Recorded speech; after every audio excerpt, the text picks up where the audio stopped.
गोपाल को लेकर के नदी किनारे गई। नदी किनारे खड़े होकर के ठाकुर जी से बातें कर रही थी, आंखों से अश्रु बह रहे थे, हाथ कांप रहे थे उसके। बार बार कह रही थी कि मेरे कन्हैया मुझे क्षमा करना, मेरे ठाकुर जी मुझे क्षमा करना, मुझसे बहुत बड़ी गलती हुई है। ये गलती मेरी ही है कि मैं चाव चाव में वृंदावन से आपको ले आई।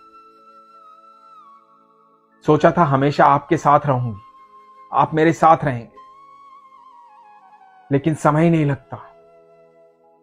मैं आपकी सेवा कर नहीं पाती और मम्मी के मन में वो भाव नहीं।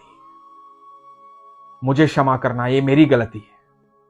मुझसे बहुत बड़ी भूल हो गई कि मैं आपको वृंदावन से ले आई, सब मेरी वजह से हुआ। परंतु मैं आपसे बहुत प्रेम करती हूं और आप जहां भी जाना ना, अपना ख्याल रखना। और राधा रानी से कहने लगी, हे राधा रानी, हे सर्वेश्वरी, हे अनंत ब्रह्मांड की मालकिन, मैं आपसे विनती करती हूं राधा रानी, मेरे लड्डू का ख्याल रखना, मेरे कन्हैया का ख्याल रखना। ये जहां भी रहें इनके साथ रहना, मेरे कान्हा का ख्याल रखना। ये बातें कर रही थी और लगातार रो रही थी।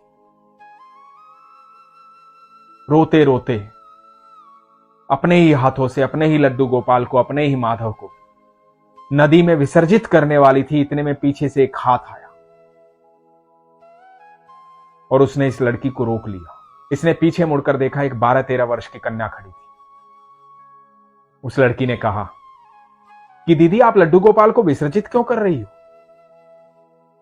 क्या हो गया?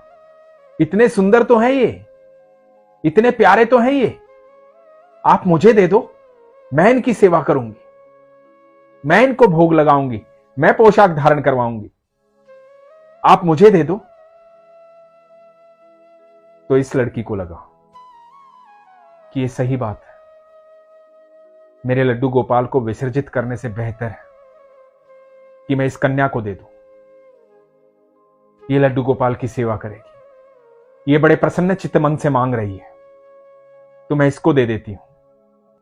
बड़े ही भाव में आकर के, आंखों में अश्रु थे, कांपते हाथों से उस कन्या को अपने लड्डू गोपाल दिए, अपने लड्डू गोपाल के चरण स्पर्श किए और लड्डू गोपाल को प्यार करती हुई, उन्हें निहारती हुई बोली कि लड्डू, अपना ध्यान रखना।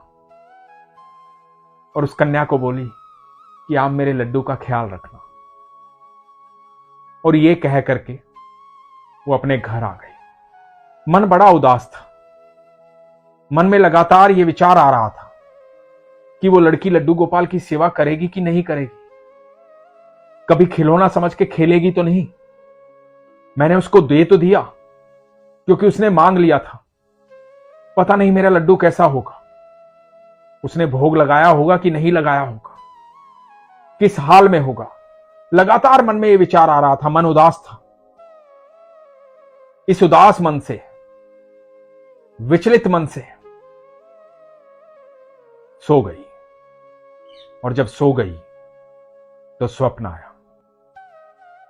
स्वप्न में वही लड़की दिखाई दी, हाथ में लड्डू गोपाल लिए हो, और उन्होंने राधा रूप धारण कर लिया और इसे कहा कि बेटी, तू क्यों चिंता करती है? तूने मुझे पुकारा था ना, तूने कहा था ना कि मेरे लड्डू का ध्यान रखना राधा रानी, मेरे कन्हैया का ध्यान रखना।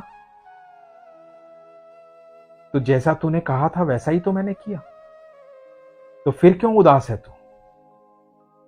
मैं तेरे लड्डू का ध्यान रख रही हूं, मैं तेरे कन्हैया का ध्यान रख रही हूं, तो निश्चिंत हो जा। लड्डू मेरे पास है, कन्हैया मेरे पास है, और जितने प्रसन्न ये यहां पे हैं, इतने अनंत ब्रह्मांड में कहीं भी नहीं होते। ये स्वप्न देखते देखते आंखें खुल गई, भाव विभोर हो गई, रोने लगी राधा रानी का धन्यवाद करने लगी, ठाकुर जी का धन्यवाद करने लगी। दोस्तों, ये संबंध उस लड़की ने जो ठाकुर जी से बनाया था, बातचीत करके, अपने भाव से, ये बातचीत करने की ही आवश्यकता होती है, सच्चे मन की आवश्यकता होती है, सरलता की आवश्यकता होती है। वो अनंत ब्रह्मांड के रचयिता हैं। ठाकुर जी कहते हैं, मैं अनंत ब्रह्मांड का रचयिता हूं, मैं इंद्रियहीन हूं, ना कोई मुझे सुख पहुंचा सकता है, ना कोई दुख पहुंचा सकता है। इसके बावजूद भी मैं अपने भक्तों के भाव को ग्रहण करता हूं। जो मुझे प्रेम करता है मैं उसे प्रेम करता हूं, जो मुझे पोशाक धारण करवाता है मैं उसे पोशाक धारण करवाता हूं, जो मुझे भोग लगाता है मैं अनंत काल तक उसे कभी भूखा नहीं रहने देता। मैं भी उसके भोजन का ध्यान रखता हूं। ठाकुर जी हमसे अत्यंत प्रेम करते हैं।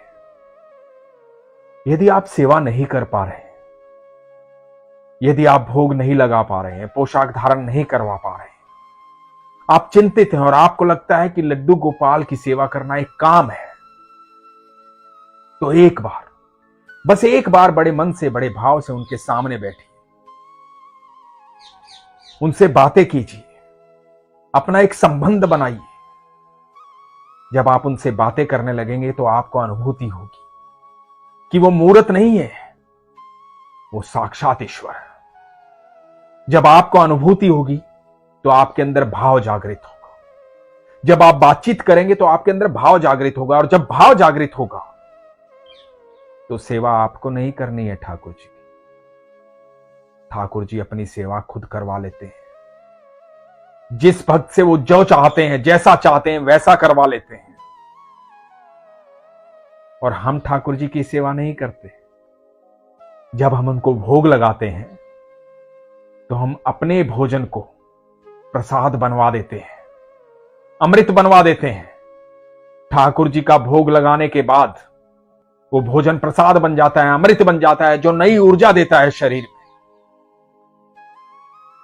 जब हम अपने भाव उनसे प्रकट करते हैं तो अपने मन की सारी बातें कह डालते हैं, और जब सब बातें कह डालते हैं तो हमारे सारे प्रश्नों के उत्तर हमारे पास होते हैं। इसलिए ठाकुर जी को कभी मूर्त मत समझो, इसलिए ठाकुर जी को कभी काम मत समझो, मूर्त मत समझो। अपना भाव उनके प्रति रखो, उनसे बातचीत करो। बातचीत करोगे तो गहरा संबंध बनेगा, आपका विश्वास जागृत होगा, और फिर देखना आपके जीवन में पल प्रतिपल चमत्कार होंगे। लेकिन इसके लिए विश्वास की आवश्यकता है। इसीलिए हमेशा कहता हूं, अपने विश्वास को मजबूत रखो, अपना ख्याल रखो।